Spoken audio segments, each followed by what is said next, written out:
Hey Funnel Builders, Mike Killen here. So as a lot of you may or may not know, I'm pretty litigious with my time.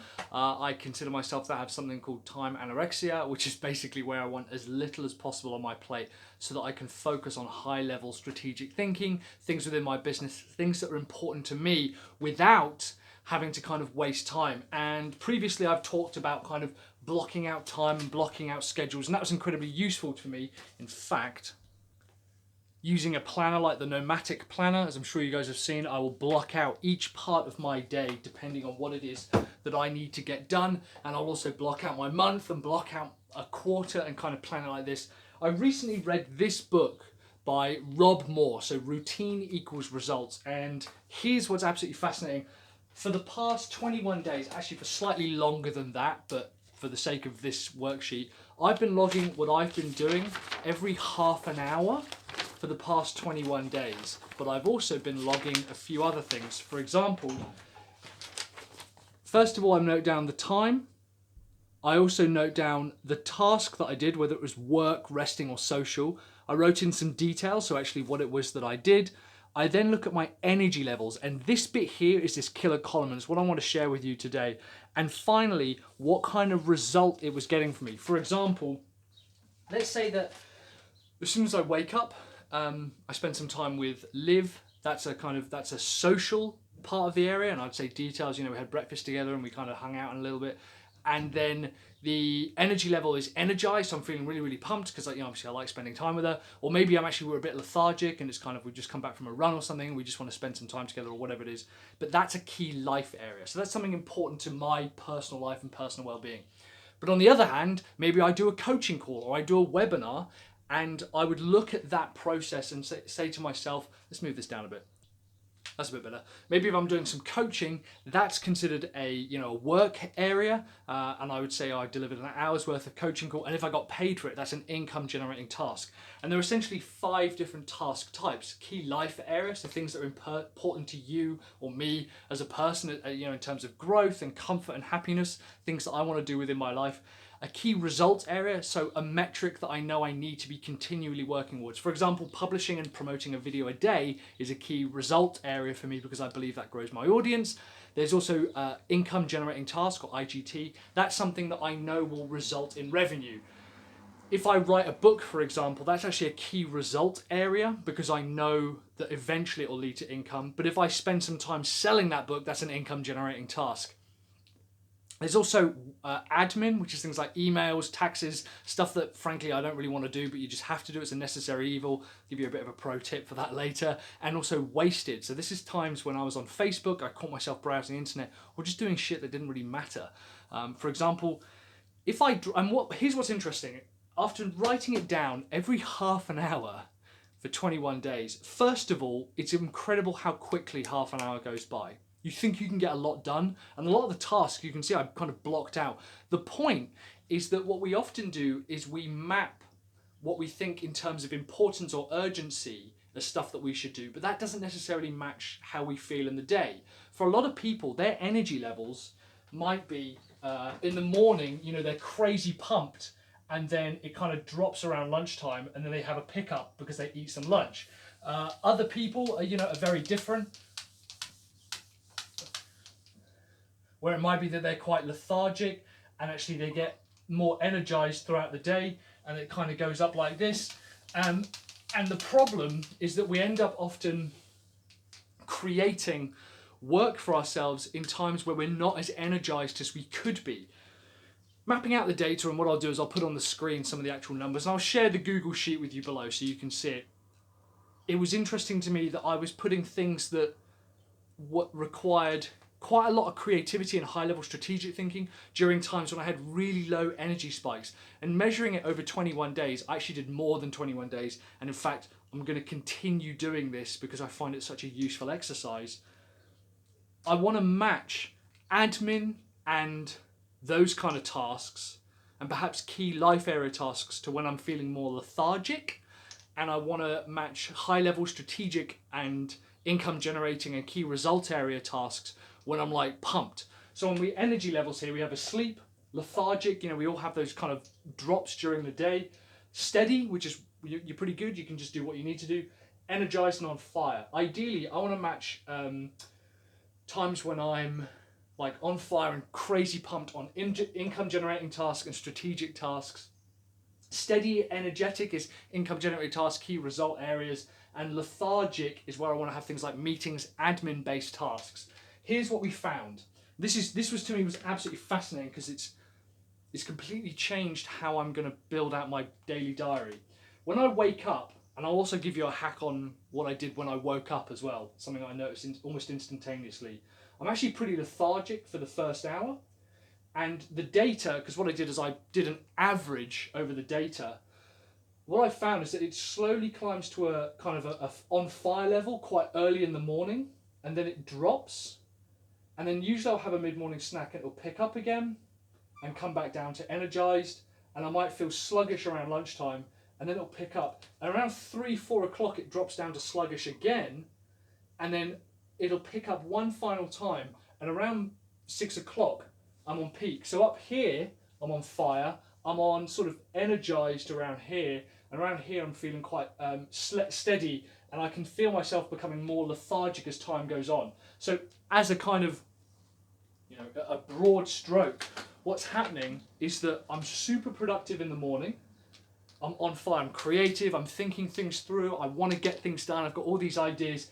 Over the day it drops to a kind of lethargic level mid-afternoon around here, and then either because I'm like hungry, and I've been looking into this, often the body when you haven't got anything inside you can kick in kind of adrenaline levels, and actually you can become more energized because it's not having to work on digesting any food.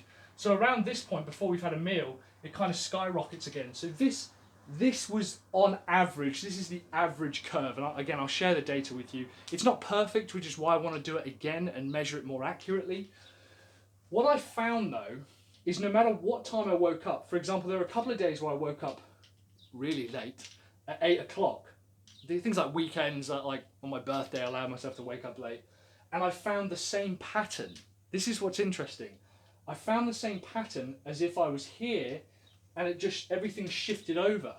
So I was like, well, rather than wasting this time when I'm kind of building myself up to a fired level, why don't I do that earlier?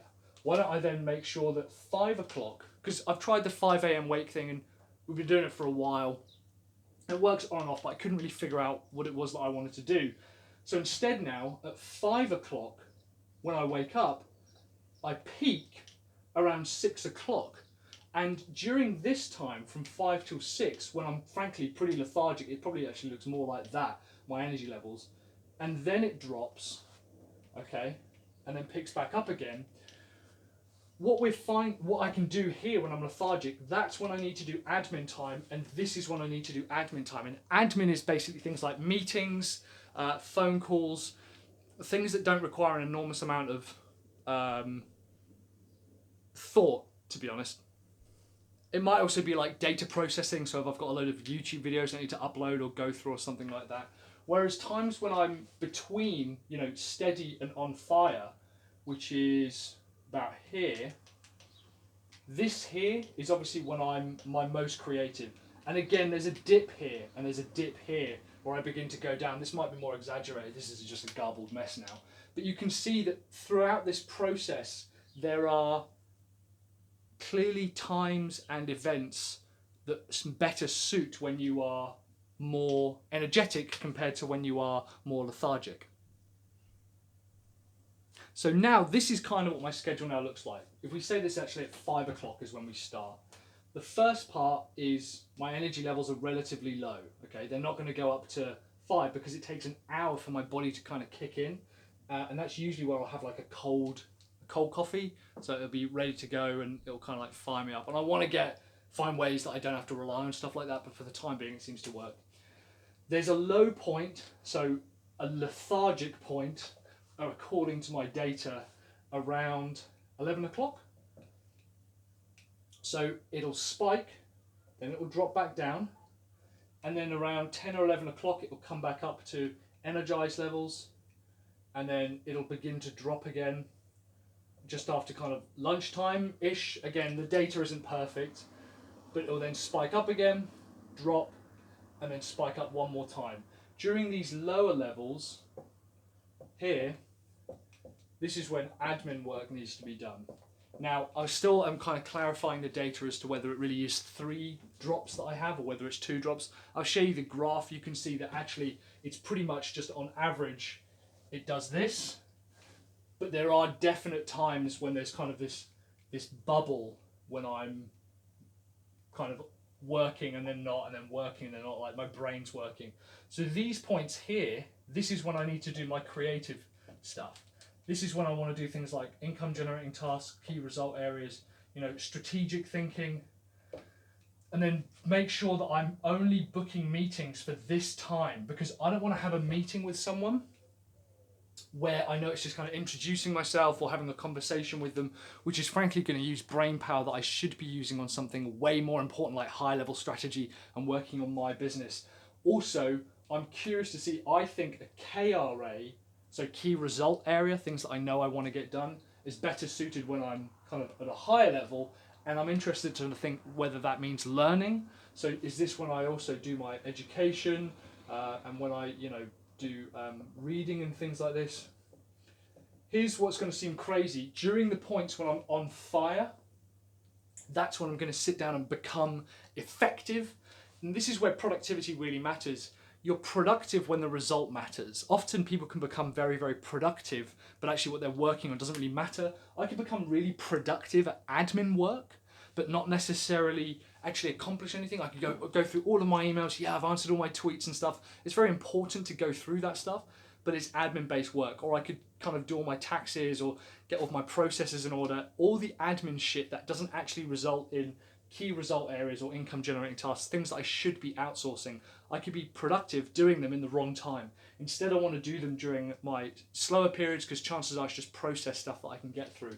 Whereas income generating tasks, key result areas, creative thinking, the time for admin as well, when I'm lower, that's probably time for me to do the walk as well. So the walk, for those who don't know, it's going for a walk.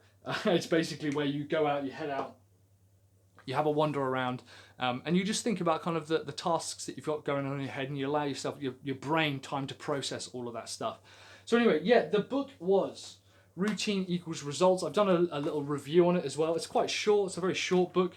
So now that I've measured out everything that I need to do within my business, I'm really fascinated to see how I can kind of continue growing this and changing my diary. The idea is eventually to only have 4 things in my calendar every day forever. Only ever have income generating tasks, KRAs, KLAs, or admin, and have as few admin things as possible and as many IGT things as possible. Here's what else is incredibly interesting.